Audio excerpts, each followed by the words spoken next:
Por que muitas coisas que eu peço a Deus eu não recebo?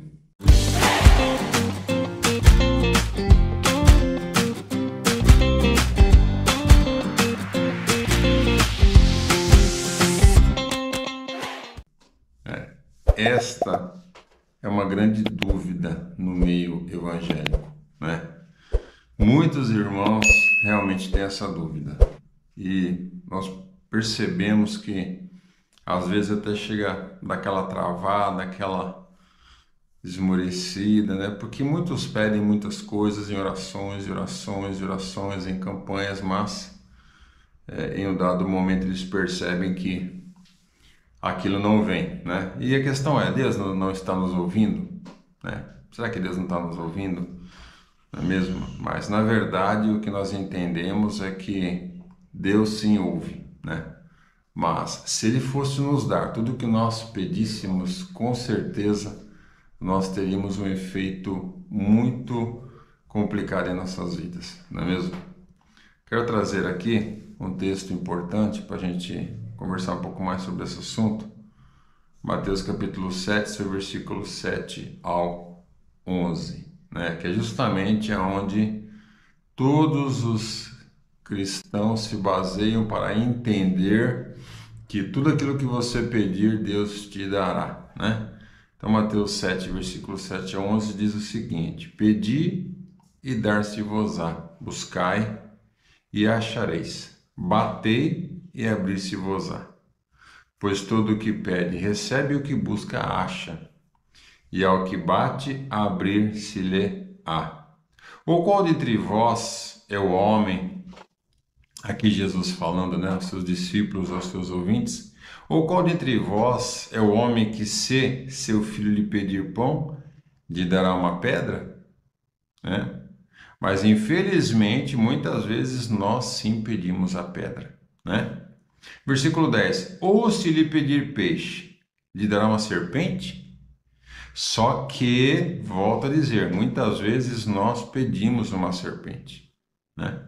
Versículo 11, Jesus continua falando: Se vós, pois sendo maus, sabeis dar boas dádivas aos vossos filhos, quanto mais vosso Pai que está nos céus dará boas coisas aos que lhe pedirem, né? Ou seja, está bem claro esse texto dizendo que Deus sempre nos dará coisas boas. Aí a pergunta que nós temos que fazer, né, para nós mesmos é: o que é bom? Não é mesmo? O que é bom? O que pedimos ou o que Deus nos dá? Ou seja, nem sempre o que nós pedimos é bom, certo? Nós temos que entender que Deus, ele é onipotente, onipresente e onisciente. Ou seja, né? Ou seja, Deus, ele sabe todas as coisas. Então, Deus, pela sua onisciência, ele sabe que se aquilo que nós estamos pedindo for dado, nós encontraremos problemas nas nossas vidas. E aí é que está o grande problema, não é isso? Fora essa questão, Deus, ele sendo onisciente, ele conhecendo o que nós estamos pedindo, irá nos causar um problema, um dano, né? Fora isso, Deus tem plano em nossas vidas. E muitas das vezes, aquilo que eu e você pedimos não é o que Deus quer, não está alinhado com aquilo que Deus me chamou e te chamou a realizar. Então, por conta disso, nós entendemos, né, que Deus não permite que aconteça, porque irá nos tirar totalmente do plano que Ele preparou para mim e para você. Olha o que diz aqui no livro de Tiago, capítulo 4, versículo 1 ao 3. De onde vêm as guerras e contendas entre vós? Porventura não vem disso? Dos vossos deleites, que em vossos membros guerreiam? Versículo 2. Cobiçais e nada tendes. Logo matais, invejais, e não podeis alcançar. Logo combateis de fazer guerras. Olha o finalzinho aqui. Nada tendes, porque não pedis. Versículo 3. pedis e não recebeis, porque pedis mal, para o gastardes em vossos deleites. Né? Tiago capítulo 4, versículo 1 ao 3. Ou seja, aqui ele diz que às vezes não temos porque não pedimos, mas quando pedimos, pedimos mal. Simplesmente para os nossos deleites, para aquilo que nós formalizamos na nossa mente como sendo bom para nós. Os planos que nós traçamos, né? Aquilo que nós temos, desejamos, às vezes um trabalho, uma faculdade, né? Um passeio, como sendo melhor para as nossas vidas, certo? Agora, o que nós temos que entender, e isso é muito importante para a minha e para a sua vida, é que as nossas escolhas, os nossos pedidos, as nossas formalizações, elas não podem estar baseadas somente em um capítulo, talvez até fora de contexto, ou um versículo fora de contexto. Não é porque Jesus falou pedir, pedir, dar-se-vos-á, que tudo que nós pedimos, Ele irá nos dar. Aí que está o grande problema, certo? Na verdade, o que acontece é que, infelizmente, nós não sabemos pedir. É como eu falei, Deus, pela sua presciência, Ele sabe o que é melhor para nós. E muitas vezes o que nós pedimos não é o que Deus quer. Não é um caminho bom. Não nos levará, né, a um momento bom na nossa vida, ou não nos levará ao propósito que Deus preparou. Olha o que diz aqui no livro de Provérbios, capítulo 14, em seu versículo 12. Há um caminho que ao homem parece direito, mas o fim dele conduz à morte. Ou seja, por eu e você sermos limitados, muitas vezes as nossas escolhas se baseiam no quê? No que nós enxergamos, no que nós estamos olhando. E Deus, por saber todas as coisas, Ele tenta, às vezes, nos impedir de tomar decisões erradas. É claro que, infelizmente, alguns tomam a decisão errada e lá na frente tem o prejuízo, e aí vai reclamar com Deus, não é mesmo? Um exemplo muito claro que eu quero te dar para você, que é o seguinte: imagina você num campo, né, um campo 20 metros nas laterais e mais uns 500 metros para frente, né? Então um campo cheio de morros. Você passou o primeiro morro. No segundo morro, você observando, você vai achar uma nota de R$100. O que você vai fazer? Você vai lá, vai pegar esta nota de R$100, vai retornar para sua casa. Eu consegui uma bênção, fui abençoado. Encontrei uma nota de R$100 e para mim está bom. Agora vamos ver a visão de Deus neste mesmo exemplo. Imagine que Deus, no mesmo terreno, Ele está acima, Ele está nas nuvens, então Ele está olhando este campo que eu acabei de falar por cima. Então Deus olhando por cima, Ele vai perceber que tem 100 morros. E você, com a sua visão limitada, você foi até o segundo morro, pegou os R$100 e voltou. Só que Deus olhando por cima, do quinto morro para frente, ou seja, esses outros são 100 morros, tem uma pedra de ouro, uma barra de ouro em cada morro, continuando o caminho. Ou seja, se eu e você tivéssemos feito aquilo que Deus nos ordenou, nos mandou, a cada morro nós iríamos colher o quê? Uma barra de ouro. Porém, com a nossa visão limitada, restrita, nos acomodamos ou ficamos felizes com uma quirela que nós achamos, aqueles R$100 iniciais. Então, olha só como que acontecem essas coisas. Um outro exemplo que eu quero falar justamente sobre isso. Imagine você querendo comprar aquele carro dos seus sonhos.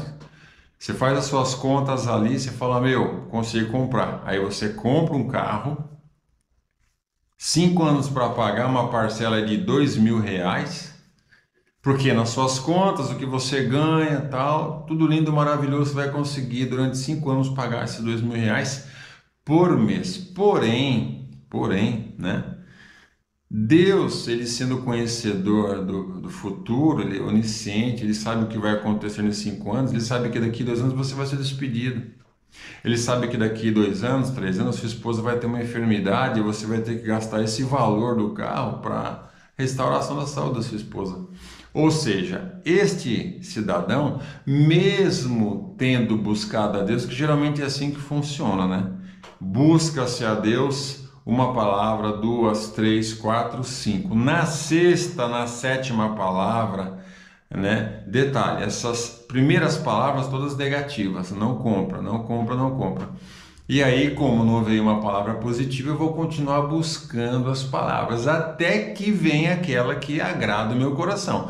Na sexta, na sétima palavra, eu olho, parece que acho que agora Deus mudou de opinião, agora acho que vai, agora que Deus me liberou para comprar esse carro. Ou seja, eu estava procurando o quê? Uma palavra que me liberasse para fazer essa compra. Aí eu vou e compro. O que vai acontecer, né? O que vai acontecer? O que vai acontecer aí é que justamente o sonho de Faraó vai se cumprir, né?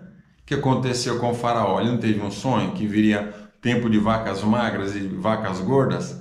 Ou seja, quando nós insistimos em fazer aquilo que nós queremos e não o que Deus falou, os tempos das vacas magras vão chegar, não é isso? E aí as perguntas começam, né? Aí nós começamos a fazer as perguntas. Por que Deus permite isso acontecer? Parece que Deus não me ama. Por que Deus não me ouve, né? Por que Deus não me ajuda? E aí nós entramos o quê? Já depois dessas reclamações iniciais, vamos entrar para a meritocracia, né? Começamos a colocar a Deus à prova, ou seja, quando nós exigimos de Deus uma correspondência boa, só porque eu fiz uma coisa boa para Ele, eu estou colocando Deus à prova. E aí quais são as questões? Mas eu sou fiel no dízimo e nas ofertas, meu Deus. Poxa vida, por que isso aconteceu, né? Mas eu não falto nos cultos. Mas eu estou em todos os trabalhos. Mas não sou como os ímpios que eu conheço que não te amam, não vêm à igreja, não dizimam e não ofertam. Minha família, que é de outra religião, está melhor do que eu. Então essas são as questões. Começamos a colocar a Deus em prova, ou seja, meritocracia. Se eu mereço, Deus, eu mereço que o Senhor me ajude, eu mereço que o Senhor me ajude a pagar esse carro que eu comprei, mesmo o Senhor dizendo para mim não comprar, então eu mereço, porque, né, é um mérito meu. Eu sou bom, sou uma pessoa legal, certo? Começamos a falar frases clássicas daquele povo que saiu do Egito, não é mesmo? Estavam sob a servidão, estavam naquela luta. Quando Deus liberta eles, lá vem ali as questões. Eu virei crente e nada mudou. Minha família não é crente, está melhor do que eu, né? Olha só as perguntas, né? As indagações. Deus não faz nada. Deus não me ajuda. Deus me esqueceu. Deus não abre aquela porta de emprego que eu tanto sonho e peço para Ele, né? Deus não cura esta enfermidade. Ou seja, justificativas para quê? Para Deus me abençoar, porque na minha visão, quando Deus me abençoa é quando Ele faz o que eu quero. Quando Ele não deixa eu fazer o que eu quero, Ele não está me abençoando. E aí eu fico nessa, né? Eu mereço, eu mereço, eu mereço. Só que no livro de Lucas, olha o que a Bíblia diz sobre eu e você merecer alguma coisa. No livro de Lucas, capítulo 17, versículo 10, diz o seguinte: assim também vós, quando fizerdes tudo que vos for mandado, dizei, somos servos inúteis. Fizemos somente o que devíamos fazer. Ou seja, é isso que a Bíblia diz. Quando fazemos o bem, não devemos cobrar nada de Deus, mas sim, né, entendermos que só fizemos a nossa obrigação.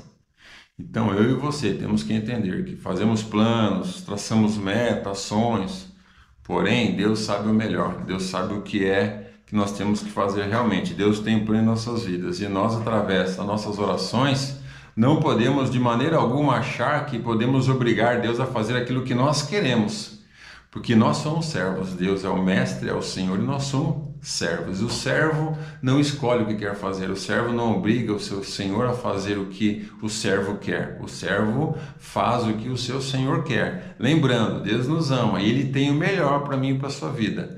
Então, se aquilo que você está pedindo há anos e anos e anos, fazendo campanha, etc., não veio, esqueça, porque não é o melhor para você, não é o caminho que Deus tem para você, tá bom?